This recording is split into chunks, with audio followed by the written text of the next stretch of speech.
बघा मागच्या टॉपिक मध्ये आपण काय बघितलं तर माहिती बघितली पेरोल बद्दल, कशाला हेड म्हणतात, ते हेड्स मध्ये कोणते अर्निंग्स असतात, कोणतं डिडक्शन असतं, डिडक्शन कशा नियमाने असतं, हे आपण सगळं बघितलं. आता आपण याच्यामध्ये टॅलीमध्ये जे दोन मेनू आपले ऍड झालेले आहेत, आपण पेरोल इनेबल केल्यानंतर पेरोल इन्फो आणि पेरोल वाउचर, याच्यामध्ये पहिले मास्टर क्रिएशन आपल्याला पहिले करून घ्यावं लागेल, मगच आपल्याला एंट्री करावी लागेल. आपण सुरुवातीपासून बघत आलो, अकाउंट तयार केले तर तुम्हाला एंट्री टाकता येते, तुमच्याकडे अकाउंट पहिले क्रिएट पाहिजे, तसंच ते मास्टर क्रिएशनच आहे. तसं पेरोल इन्फो मध्ये पण आपल्याला काही गोष्टी तयार कराव्या लागतील. या क्रमाने आपण जाऊ. कॅटेगरी, एम्प्लॉई कॅटेगरी, बघा employee category, single category, multi category, त्याच्यामध्ये क्रिएट म्हटलं, ठीक आहे. मग इथं मी देतो हेड ऑफिस. आता एखाद्या कंपनीच्या वेगवेगळ्या ब्रांच असतील, वेगवेगळ्या कंपन्या असतील, त्याचं एक हेड ऑफिस असेल, नाही का. म्हणजे कॅटेगरी कोणाला वापरायची, ज्याला मल्टी ब्रँचेस, अशा ठिकाणी तुम्ही कॅटेगरी वापरू शकता, आहे ना. आणि ज्याचं सिंगल एकच कंपनी, तिथं कॅटेगरी ऑप्शन घ्यायचंच नाही, त्याच्या खालच्या ऑप्शन पासून तुम्ही काय करू शकता, सुरू करू शकता. बघा झालं, ही कॅटेगरी मी तयार केली, याच्यात काही दुसरं ऑप्शन नाहीये. एक कॅटेगरी झाली हेड ऑफिस तयार माझी. पुढे त्याच्यानंतर माझ्याकडे आहे employee group. Employee group create. क्रिएटला गेल्यानंतर इथं ग्रुप आपल्याला इथं क्रिएट करायचे. ग्रुप म्हणजे काय, तर कंपनीमध्ये काय होतं, सगळे एम्प्लॉई एकाच ठिकाणी असतात का, नाही, त्यांचे ग्रुप वाढलेले, म्हणजे परचेस डिपार्टमेंट वेगळं, सेल्स डिपार्टमेंट वेगळं, अकाउंट डिपार्टमेंट वेगळं, एचआर डिपार्टमेंट वेगळं, आहे का नाही, प्रोडक्शन डिपार्टमेंट वेगळं. तर असे वेगवेगळे डिपार्टमेंट्स असतात त्याच्यामध्ये. मग ते डिपार्टमेंटच्या नावाने तुम्ही काय करू शकतात, इथं ग्रुप काढू शकतात, एम्प्लॉई ग्रुप. मग मी इथं देतो अकाउंट डिपार्टमेंट. हा पहिले कॅटेगरी, आता इथे कॅटेगरी विचारतोय, हेड ऑफिस घेतलं मी, हेड ऑफिसच्या अंडर, मग नाव देतोय त्याला अकाउंट डिपार्टमेंट, ठीक आहे. त्यानंतर परचेस डिपार्टमेंट,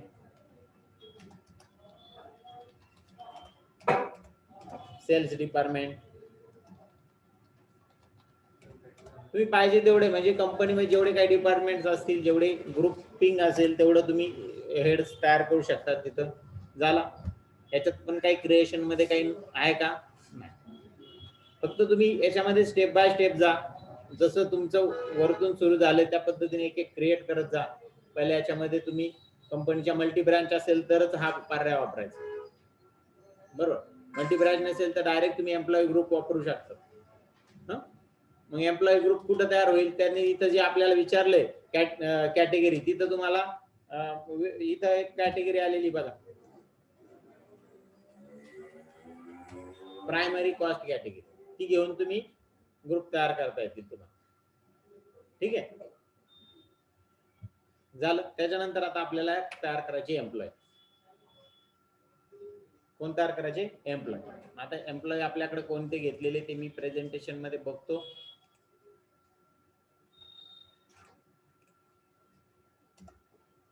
आपण ज्या स्टेप्स करू राहिले त्या स्टेप्स इथं तुम्हाला दिलेले आहे. बघ इथं दोन एम्प्लॉई, सुजित पाठक आणि अमित नवले, असे दोन एम्प्लॉईचं आपण सॅम्पल उदाहरण इथं घेतलेलं आहे. मग एक सुजित पाठक या नावाने आपल्याला एम्प्लॉई तयार करायचा आहे.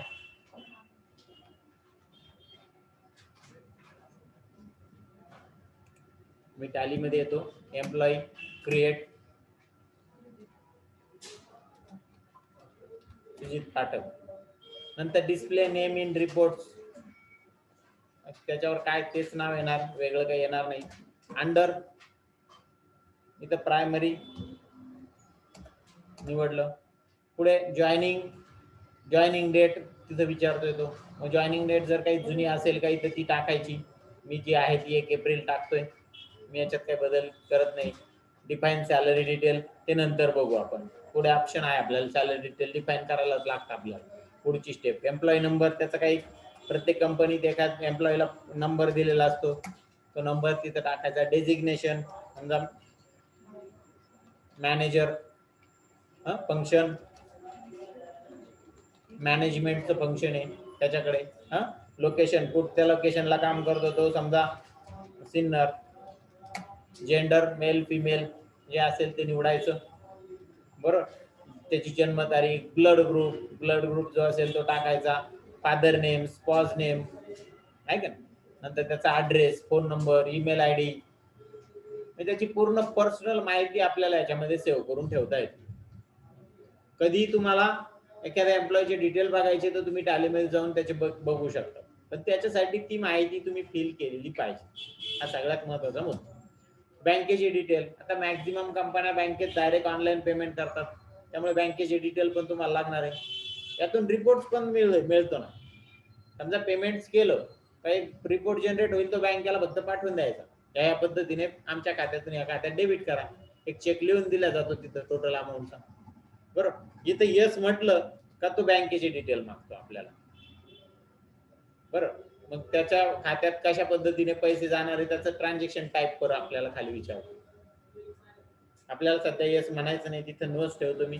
नंतर त्याचा पॅन नंबर, आधार नंबर, युनिव्हर्सल अकाउंट नंबर, नंतर PF number, PR number, ESI number. ESI म्हणून पण एक काहीतरी असतं, आता मला त्याच्याबद्दल एवढी माहिती नाहीये, मी बघितलेलं नाही ते, ठीक आहे. मग हा एम्प्लॉय आपण काय करतोय, सेव्ह करतो. थोडक्यात त्याचं नाव, त्याचं डेझिग्नेशन आणि त्याचं काय काम आहे, या गोष्टी याच्यामध्ये काय महत्वाच्या, बरोबर. बाकीच्या गोष्टी तर टाकल्या पाहिजेत, तो काय भाग नाही. पुढचा अमित नवले. अमित नवले डिस्प्ले रिपोर्ट तेच आहे. जॉईनिंग डेट आहे त्याची 1 एप्रिल. Define salary no. EMP 002. EMP 002 इथं दिलं. डेझिग्नेशन समजा तो वर्कर असेल किंवा मग क्लर्क, हेड क्लर्क आहे. फंक्शन त्याचं काय, accounting. Location Sinnar. Gender male. Date of birth, blood group, बरोबर. वडिलांचं नाव, spouse name, address, phone number, email address, PAN number.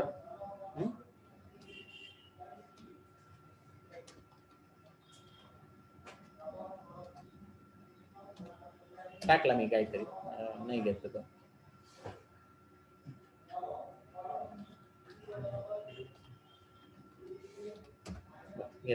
आधार नंबर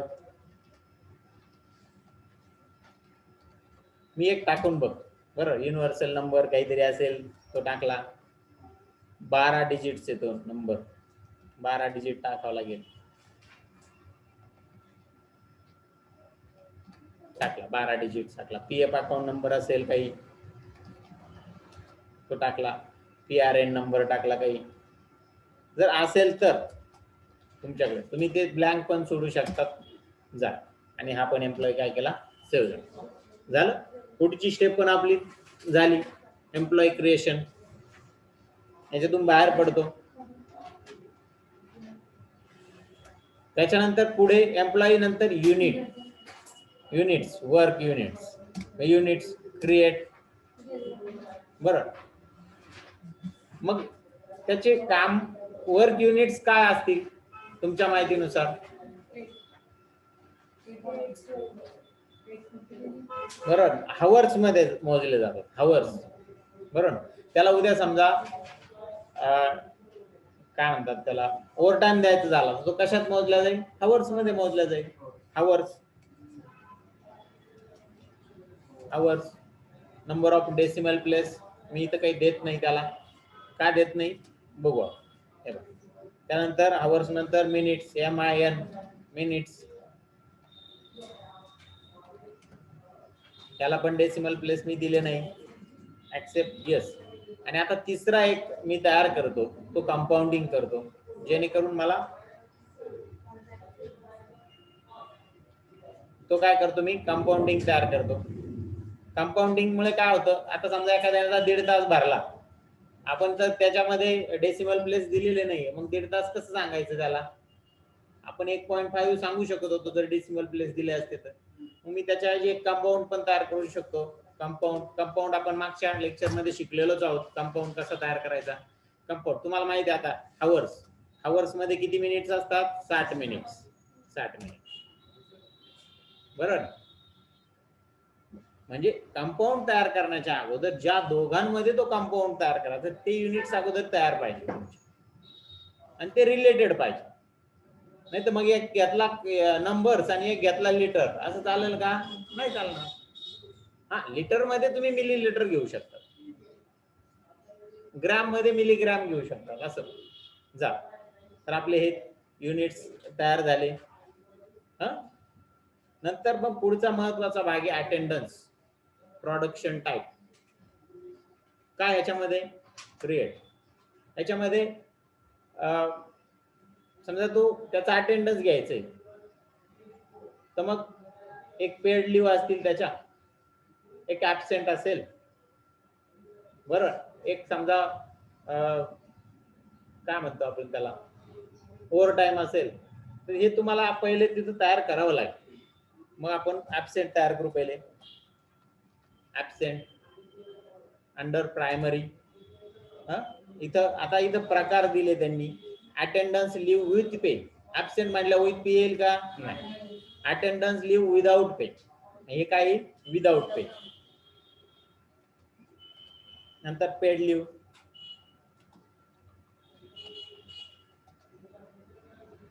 दुसरा काय तयार करू? Paid leave. त्याच्यामध्ये त्याने त्याच्या ज्या काही त्याला ठरवून दिलेल्या रजा आहे त्यापैकी रजा घेतली, तर मग अटेंडन्स लिव्ह विथ पे. बरोबर ना? झालं. त्याच्यानंतर पुढे अजून कोणता घ्यायचा आपल्याला? ओव्हर टाइम घेतला प्रायमरी. आता ओव्हर टाइमला काय ऑप्शन घ्यायचा? जो तो काही leave without pay, leave with pay हे तर येणार नाही. पुढचा ऑप्शन आहे तो प्रोडक्शनवर अवलंबून असेल, त्याने किती काम केलं प्रोडक्शनचं, बरोबर. मग आपण इथं प्रोडक्शन घेऊ आणि प्रोडक्शन घेऊन तो आपल्याला युनिट्स विचारतोय, तर आपण जे आपण कंपाऊंड युनिट तयार केले ते आपण तिथं निवडू. म्हणजे मग आपल्याला 1 तास 30 मिनिट्स आपल्याला देता येईल.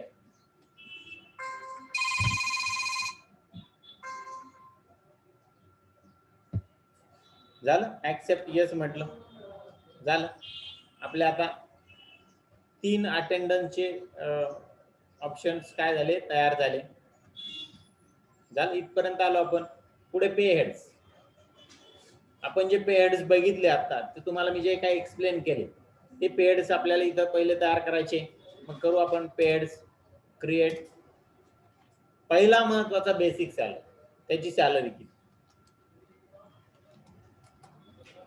बेसिक सॅलरी, बरोबर. आता हा पे हेड टाईप काय आहे? त्याच्यामध्ये पहिला बघा, deduct from employee, earning for employee, employee statutory deduction, म्हणजे हे टॅक्सचं डिडक्शन असेल.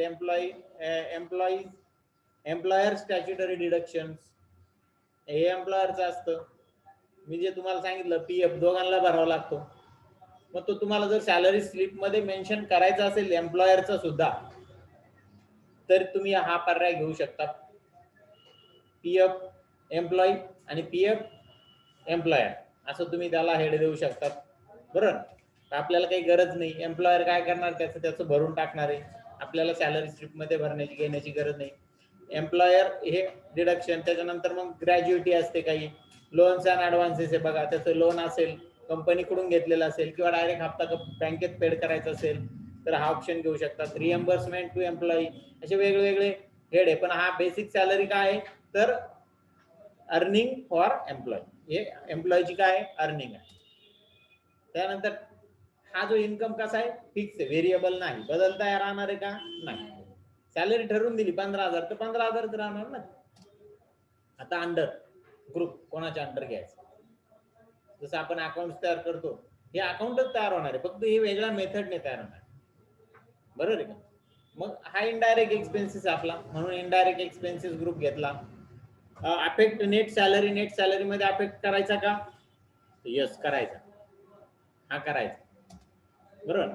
आता इथं हा ऑप्शन काय विचारला? उदाहरणार्थ एम्प्लॉयरचं पीएफ जर त्याने टाकला याच्यामध्ये सॅलरीमध्ये एम्प्लॉयरने त्याचा तुम्ही 10,500 रुपये भरताय, मी पण 500 टाकतो, हे जर त्याने डिस्प्ले केलं पेमेंट स्लिप मध्ये, तर मग त्या केसमध्ये ते 500 त्याच्या सॅलरीमध्ये ऍड होणार नाही, ते फक्त डिस्प्लेला राहते.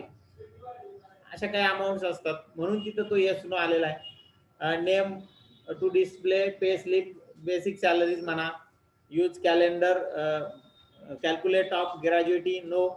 आता इथं कॅल्क्युलेशन टाईप हा एक महत्वाचा भाग आहे, कॅल्क्युलेशन टाईप. मग काय calculation type? As a computed value, user define value, flat rate, on attendance on production, असे वेगवेगळे ऑप्शन आहे इथं. आज कॉम्प्युटेड व्हॅल्यू म्हणजे कॉम्प्युटर काढेल त्याला आपण सूत्र देऊन टाकायचं फक्त, बरोबर. युजर डिफाईन म्हणजे आपण ते पेमेंट करते वेळेस आपण अमाऊंट टाकू, पण मग आपली 3,000 जणांची लक्षात राहणार आहे का टाकायला? मग त्यापेक्षा आपण सेट करून ठेवू ना फ्लॅट रेट, त्याचं ठरलेलं तर असतं ना, याचा 15, याचा 12, याचा 13, मग फ्लॅट रेट आपण घेऊ. तो फ्लॅट रेट, फ्लॅट रेट कशावर राहणार आहे आपला? मंथवर राहणार आहे, डेवर राहणार आहे, आठवड्यावर राहणार आहे, मंथवर. बरं. राऊंडिंग मेथड, जर अपूर्णांकात आलं तर राऊंड कसं करायचं त्याच्यासाठी जा. फ्लॅट असल्यामुळे त्याने काही विचारलं नाही, सेव्ह केलं, बघा जा. हा पहिला पेड सेव्ह झाला. पुढचा कोणता? याच्यात आपण पेड कडे जाऊ, आपण एक मिनिट बघू. याच्या पद्धतीने तयार करू आपल्या स्लाइड प्रमाणे.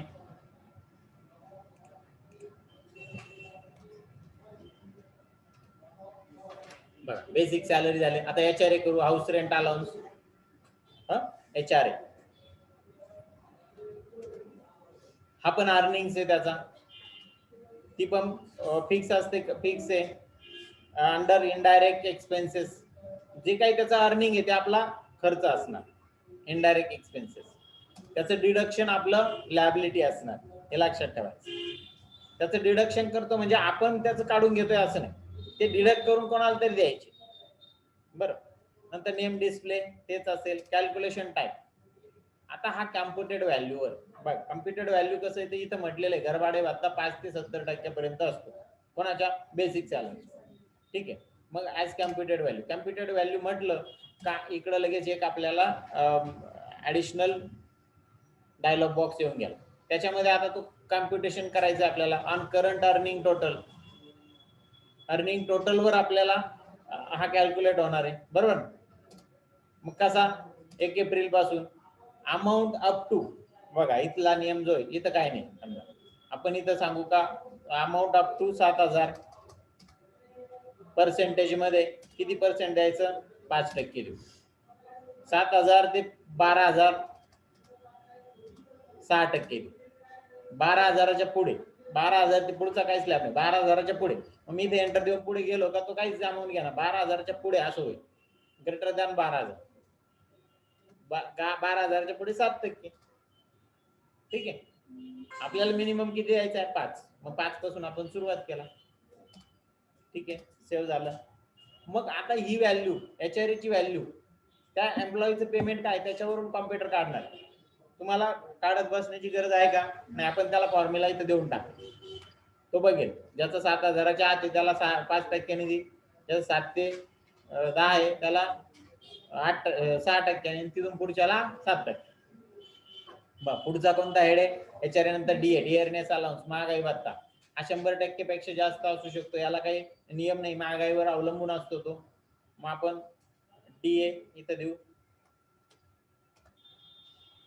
Employee earnings, fix, indirect expenses, salary, use calculation graduate no. हा पण कॉम्प्युटेड व्हॅल्यू, याला पण पर्सेंटेज मध्ये द्यायचंय.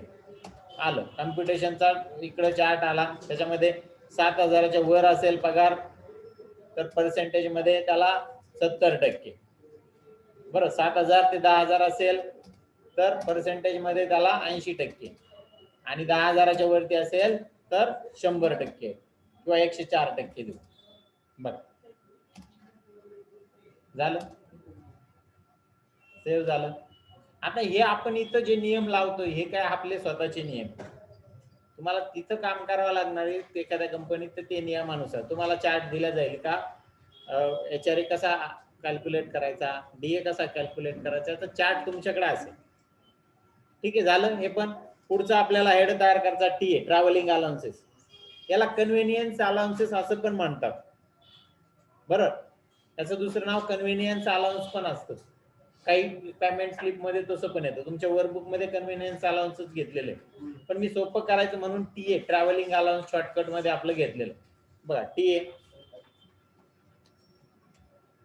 अर्निंग आहे, ही पण फिक्स आहे. इनडायरेक्ट एक्सपेन्सेस आहे, हा पण सॅलरीवर इफेक्ट होईल. शेवट कॅल्क्युलेशन टाईप. आता कॅल्क्युलेशन टाईप कसा, इथं आपण याला फ्लॅट देऊ. फ्लॅट रेट कसा होईल, तो महिन्यावर. बरं, महिन्यावर फ्लॅट 800 रुपये राहील तो, असं आपण बघ. ठीक आहे, झालं. आता अजून काय पुढचे हेड्स, PF आणि PT राहिला आपला तयार करायचा. मग PF तयार करू.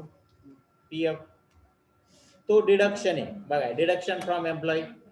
आता हे देणं आहे, जरी त्याच्याकडून डिडक्ट केलं म्हणून आपला फायदा होणार नाही, ते आपल्याला कोणाला तरी भरायचे. मग करंट लायबिलिटी आहे म्हणून करंट लायबिलिटी त्याला प्रूफ घेणार. Effect net salary, yes. Name display, PF.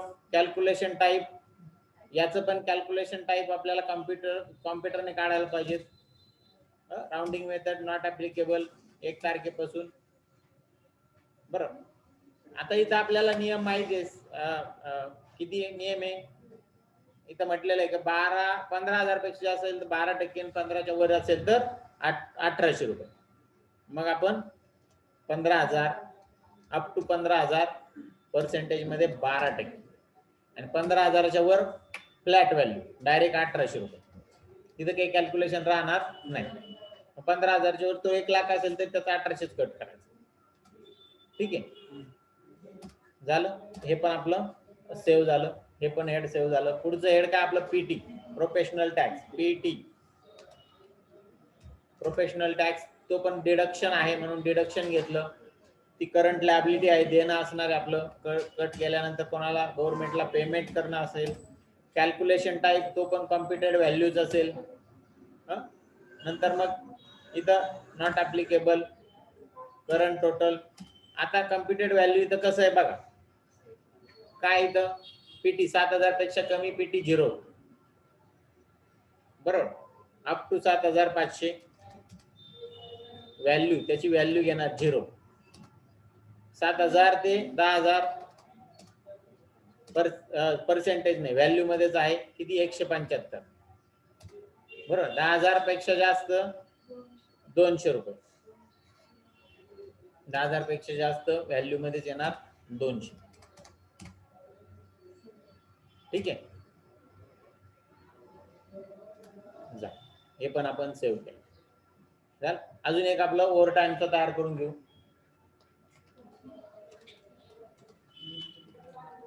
Over time, तो अर्निंग एम्प्लॉईचं फिक्स असेल. नंतर इनडायरेक्ट एक्सपेन्सेस, इथं कॅल्क्युलेशन टाईप. आता इथं ऍज कॉम्प्युटिंग व्हॅल्यू किंवा युजर डिफाईन नाही, इथं आता ऑन प्रोडक्शन, तो किती वेळ थांबला त्याच्यावर ऑन प्रोडक्शन. मग प्रोडक्शन मध्ये तो विचारतो ओव्हर टाइमचं, ते हावर्स मध्ये काही सिलेक्ट करायचं. जा, हे सगळे पे हेड्स आपण काय केले, तयार केले, आणि एकदाच तयार करायचे असतात. आता आपल्याला पुन्हा नवीन एम्प्लॉय आला तर परत नव्याने ते पे हेड्स तयार करण्याची गरज नाही. एकदा पे हेड्स तयार झाले का नवीन एम्प्लॉय आला का फक्त पुढची स्टेप करायची. आतापर्यंत ह्या ज्या स्टेप्स आपण केल्या त्या स्टेप्स एकदाच. त्याच्यानंतर आता डायरेक्ट नवीन एम्प्लॉय आला का त्याचं सॅलरी डिटेल फक्त भरायची. काय करायचं, सॅलरी डिटेल. आता काय सॅलरी डिटेल, तर इथं त्याला पगार किती आहे, काय कोणते कोणते त्याला हेड्स लागू असणार आहे, त्या सगळ्या गोष्टी इथं भरायच्या. बघा, सॅलरी डिटेल डिफाईन. मग पहिला घेऊ आपण सुजित पाठक. बघा, सुजित पाठक घेतला. इफेक्ट फ्रॉम 1/5 घेऊ. 1/5 का घेतोय मी, तर त्या महिन्यामध्ये 31 तारीख येते. तुम्ही पण प्रॅक्टिकल करताना 1/5च करा. 5व्या महिन्याचं इथं किती दिलेलं आहे बघू आपण.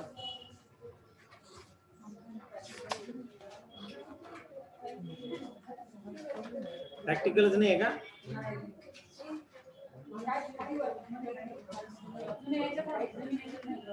ठीक आहे.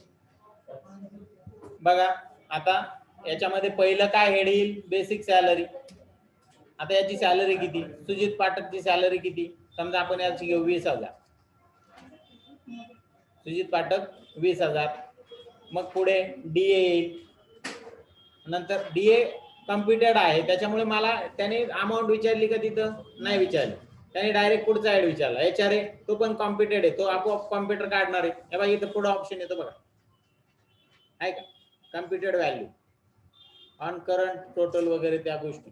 त्यानंतर पुढे काय आहे, ओव्हर टाइम, ओव्हर टी आहे, ट्रॅव्हलिंग अलाउन्स, तो फ्लॅट आहे, तो 800 रुपये आपल्याला द्यायचा आहे. मग मला इथं टाकावं लागेल 800.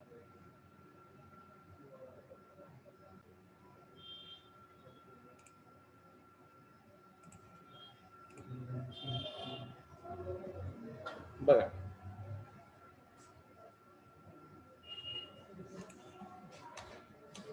ओव्हर टाइम पण कसा आहे, कॅल्क्युलेट होणार आहे ऑटोमॅटिकली. ऑन प्रोडक्शन आहे तो काय आपण इथं टाकत नाही.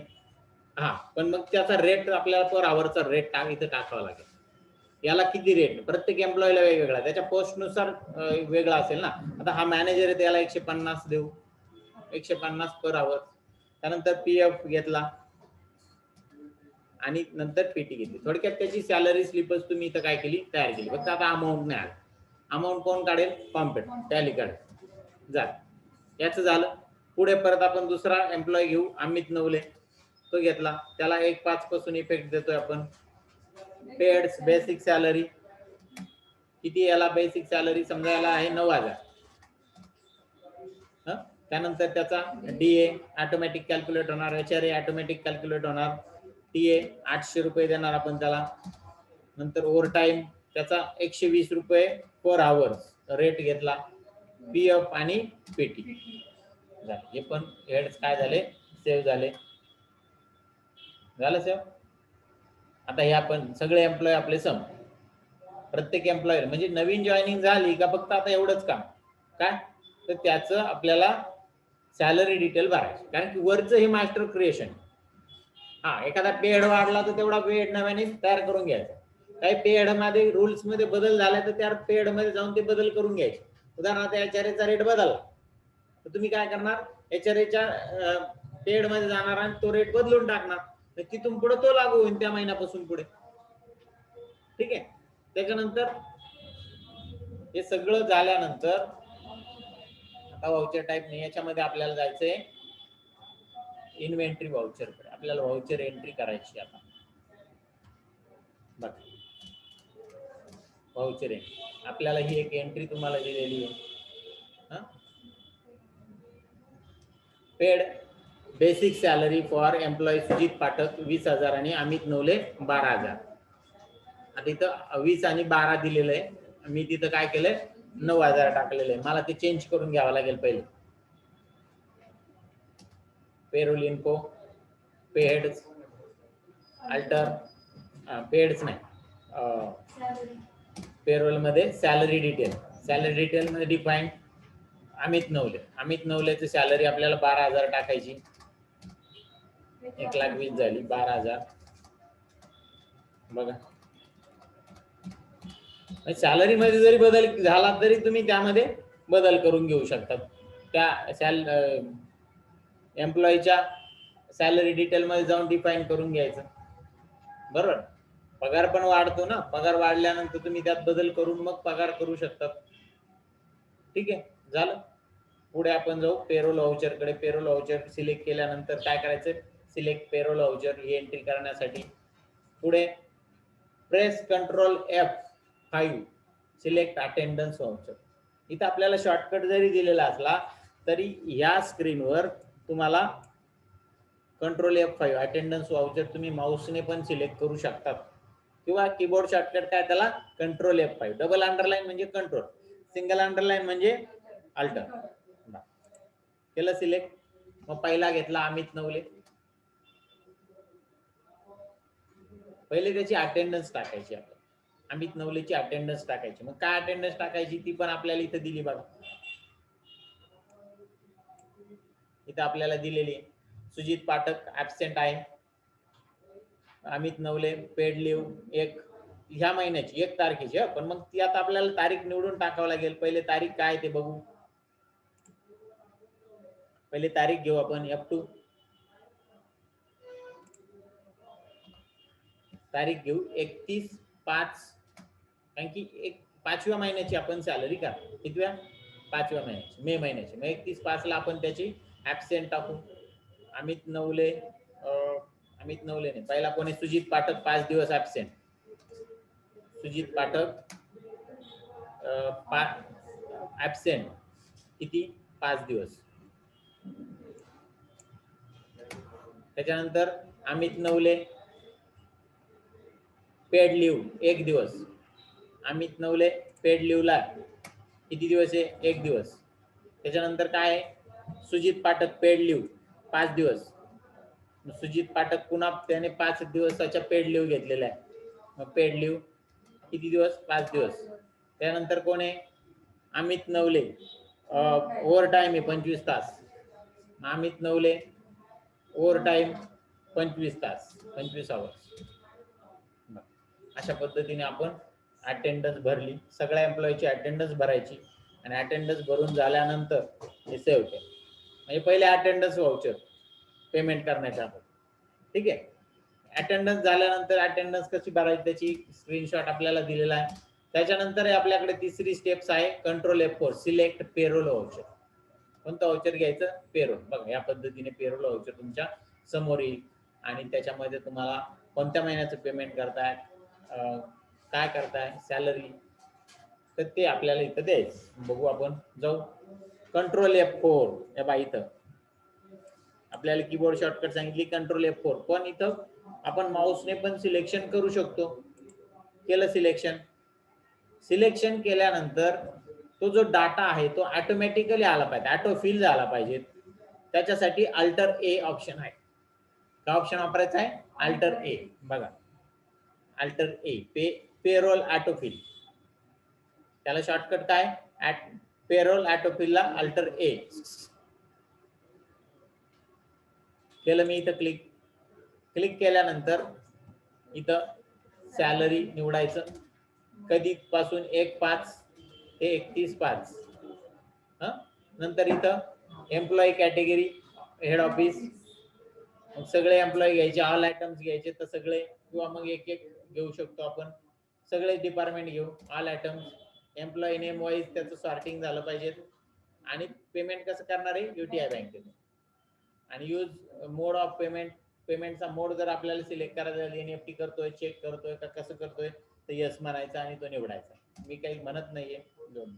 चुकलं राहिलं काहीतरी चुकलंय. वाउचर मध्ये गेलो. कोणतं वाउचर पेरोल ऑलरेडी सिलेक्ट आहे. ऑटो फिल केलं. सॅलरी घेतलं 1/4 ते 1/5 ते 31/5. प्रायमरी इथं प्रायमरी माझ्यामध्ये ते प्रायमरी मध्येच सेव्ह झाले. ते हेड ऑफिस मध्ये सेव्ह नाही झाले. एम्प्लॉई कुठे झाले प्रायमरी कॅटेगरी मध्ये सेव्ह झाले म्हणून ते आले नाही. आणि ऑल आयटम म्हटलं तर सगळे आणि एक एक घ्यायचं असेल तर एक एक ऑल घेऊन टाकू दोघं पण. Employee name wise sorting UTI बँकेमधून आपण पेमेंट करणार. आलं बघा हे पेमेंट तुमच्या समोर आहे. 12,000 त्याची सॅलरी आहे. बरोबर. सगळं कॅल्क्युलेशन होऊन आलं. DA कॅल्क्युलेट झाला. HRA कॅल्क्युलेट झाला. टी आला 800.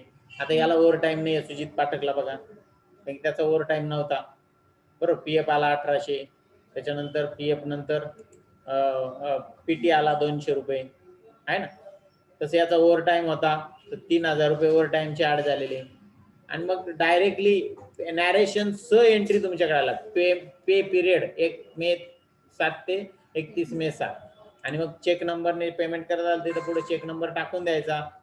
आणि कारण की ज्यावेळेस बँकेतून पेमेंट केलं जातं त्यावेळेस एकच चेक दिला जातो सगळ्यांसाठी. ठीक आहे. आणि ही एंट्री काय करायची सेव्ह करायची. समजलं.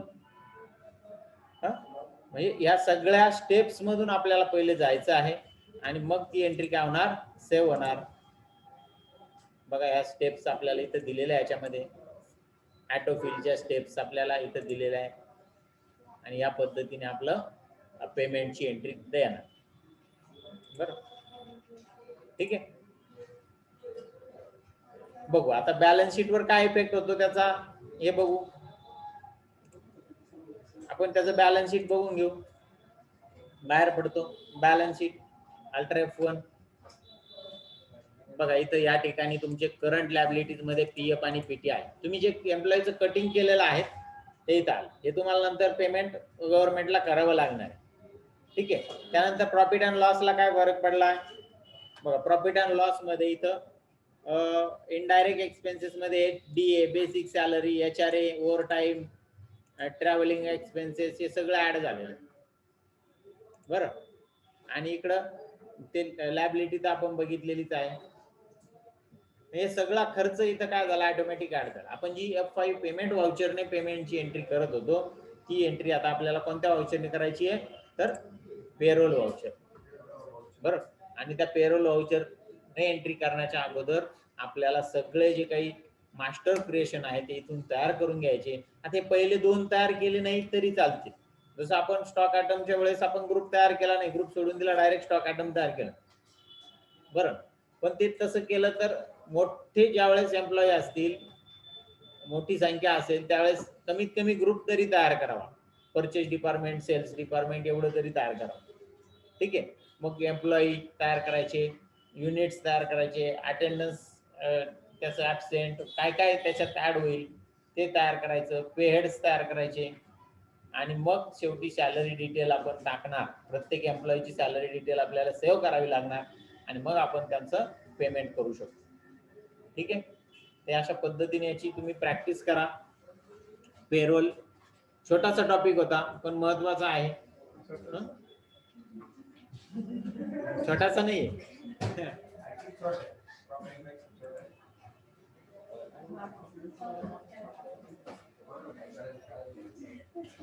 बघा सगळ्यांनी परीक्षेचे फॉर्म भरले का? 10 तारखेच्या आत आपली परीक्षा होणार आहे टॅलीची.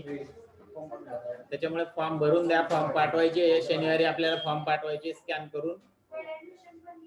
नाही पेड नाही, पेड हो तुमची तिथं ह्याच्यातच समजेल ना, हिरामध्ये. त्यामुळे सगळ्यांनी फॉर्म भरून द्या. टॅलीची परीक्षा होईल, त्यासाठी फॉर्म भरणं आपल्याला पाठवणं गरजेचं आहे. जो फॉर्म भरेल त्याचीच परीक्षा होईल.